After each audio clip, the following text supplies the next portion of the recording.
नंदिनी बेटा, बाहर दामाद जी आए हैं, चल बाहर।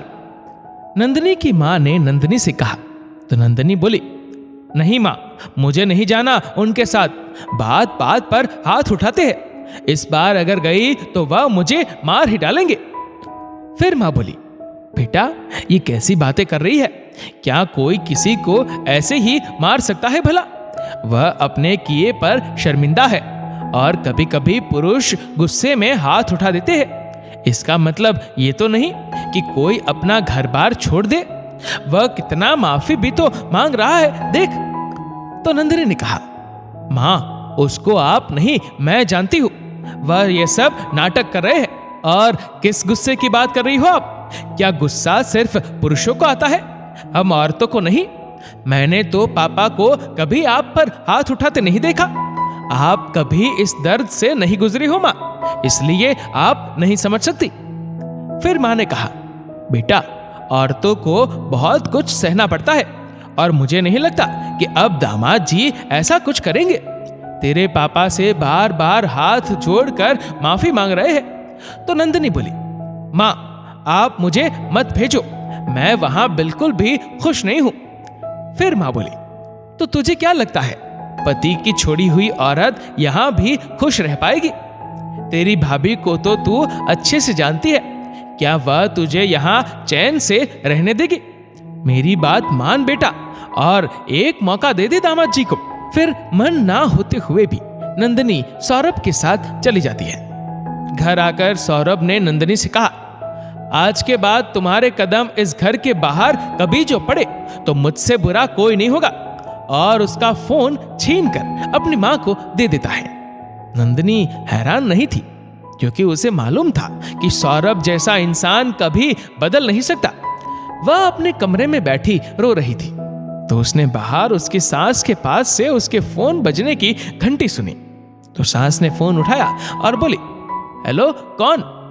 तो फोन में नंदिनी के पापा थे और उसने कहा, जरा नंदिनी को फोन दीजिए, और उसका फोन आपके पास क्यों? तो सास बोली, वह बाथरूम में है इसलिए मैंने फोन उठाया, आप बात क्या है मुझे बता सकते हैं? तो नंदिनी के पापा बोले, ठीक है, मैं 10 मिनट के बाद फिर से फोन करता हूं, वैसे तो कोई बात नहीं है, पर उसकी आवाज सुनना चाहता था। इधर सास ने नंदिनी को धमकाया कि अगर उसने पापा से कुछ कहा तो फिर सौरभ अच्छे से उसकी खबर लेगा। 10 मिनट के बाद फिर से नंदिनी के पापा का फोन आता है। पापा बोले, हेलो बेटा। तो नंदिनी ने कहा, जी पापा कहिए। फिर पापा कहते हैं कि बेटा दामाद जी का नाटक मैं सुबह ही समझ गया था, ये बाल धूप में सफेद तो किए नहीं है, पर मैंने तुझे फिर भी जाने दिया, क्योंकि आज तुझे तो मैं रोक लेता पर मेरी पुरानी नंदिनी को खो देता। पर आज अपने लिए तू सहमी, दबी और हिंसा सहने वाली लड़की बन गई। मैं चाहता तो तुझे रोक लेता, तेरी तरफ से उनसे लड़ता भी, पर इससे तू हमेशा दामाद जी के खौफ में जीती। लेकिन मुझे मेरी नंदिनी चाहिए थी, पहले वाली, निडर, बहादुर, ना कि अबला और दुखी। 1 घंटे में मैं आ रहा हूं तुझे लेने, तब तक थोड़ा खातिरदारी कर लेती अपने ससुराल वालों की तो मजा ही आ जाता बेटा। बाकी तेरे पापा जिंदा है, अभी उसने अपनी बिटिया ब्याही है, बेची नहीं है। तू दुनिया की चिंता छोड़, अपने पापा पर सब छोड़ दे। नंदिनी कुछ क्या कहती, एक तो उसके पापा ने मना किया था, दूसरा उसके आंसू उसे बोलने नहीं दे रहे थे। खैर पापा के इन शब्दों ने जैसे उसमें अजीब सी ताकत डाल दी और वह फोन रखकर सीधे अपने कमरे में जाकर अपना सामान एक सूटकेस में समेटने लगी। सास ने ये देखकर तुरंत सौरभ को फोन लगाया। कुछ देर में सौरभ आ गया और वह नंदिनी से पूछता है, ये क्या कर रही हो तुम? तुम्हें मैंने कहा था ना कि तुम कहीं नहीं जाओगी।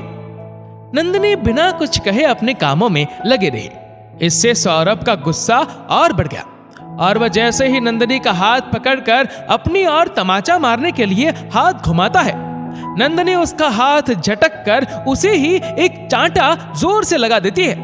वहां खड़े सास ससुर सब की आंखें फटी की फटी रह जाती है और फिर सास कहती है, तेरी इतनी हिम्मत, मेरे बेटे पर हाथ उठाया, आज तो तेरी खैर नहीं। इतने में पीछे से नंदिनी के पापा आ जाते हैं और वह कहते हैं, खैर तो आप लोग अब अपनी मनाइए, मेरी बेटी तो अब आजाद है, पर अफसोस पुलिस आप लोगों को आजाद रहने नहीं देगी। तो सौरभ बोला, पर हमारी गलती क्या है? सारी गलती इसकी है। फिर पापा बोले, गलती तो आप लोगों की बहुत बड़ी है, मेरी बेटी को अकेला और मजबूर समझने की गलती। फिर वह नंदिनी की ओर देखकर कहते हैं, क्यों बेटा, कैसा लग रहा है तुझे? अब कोई खौफ को अपने अंदर आने मत देना। फिर दोनों घर लौट आते हैं और सौरभ के परिवार वालों को घरेलू हिंसा के आरोप में पुलिस ले जाती है। दोस्तों, जब हम अपनी बेटी को कहते हैं कि ससुराल में सबके साथ मिलजुल कर रहना, तब साथ में ये क्यों नहीं कहते कि अगर एडजस्ट ना हो पाए तो जैसे मायके में रही वैसे ही रहना। अब बेटियों को शिक्षित करवाकर अपने पैरों पर खड़े करने से पहले ही उनकी शादी तो कर देते हैं, पर अगर वही शादी ना चल पाए तो बेटियों की जिम्मेदारी बोझ लगने लगती है। जिस बेटी को हमने नाजों से पाला उसको कोई रोज दर्द दे रहा है, ऐसा कृपया ना होने दे। इस वीडियो को लेकर आपकी क्या राय है, नीचे कमेंट करके जरूर बताएगा। और अगर आपका वीडियो अच्छा लगा हो तो इस वीडियो को लाइक करेगा, शेयर करेगा ज्यादा से ज्यादा लोगों तक। और ऐसी ही और भी इंस्पिरेशनल वीडियोस के लिए सब्सक्राइब करें हमारे यूट्यूब चैनल को और फेसबुक पर फॉलो करें हमारे पेज को। धन्यवाद।